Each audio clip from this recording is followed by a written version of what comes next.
I thought I'd reflect on something that one of my daughter Amber's ballet teachers said in a class when it was a parents watching week, and she was saying that posture affects how you feel as well as how you look. As a fighter, especially on fight day, you know, how you feel massively is affected by how you actually hold your posture as well. And the two things are very much interrelated. So your posture affects how you feel, and how you feel affects your posture. And of course, when you're fighting, if you're not feeling particularly confident, your posture reflects that.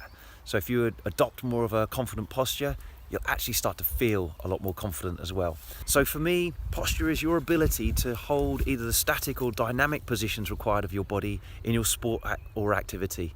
And your mobility, your strength and your stability affects the possibility of posture in the first place. So make sure that your training starts in the right place. You don't skip those steps that stop you hitting the position that you need to. For example, going back to the ballet class again, the ballet teacher was demonstrating a forward fold position where she was stooping her head down real low while stood up at the hips and had a real nice flat back as she did it. As the rest of the dancers in the group were trying to do it, it was really obvious that some of them didn't have the required hamstring flexibility to hold that position or to get into that position. So as they bent down, their backs were really bent.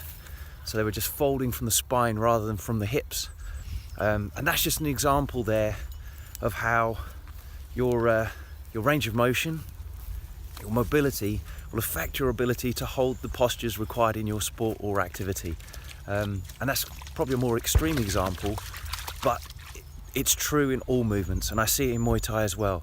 Some people, they're trying to mimic a shape, but their body won't let them do it properly, so their body finds a way of cheating around it, and they don't necessarily know that.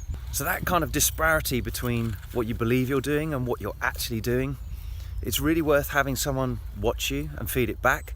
But something I find really useful is actually if you video yourself, because sometimes that corrective feedback, when you see it for yourself doing it, it anchors you far more than if someone just tells you you're doing something, because in your mind and in your body, how you feel, you believe you're doing it, and you can't really see what you need to correct. But watching that video back and seeing what you really do, then you can understand what you need to change.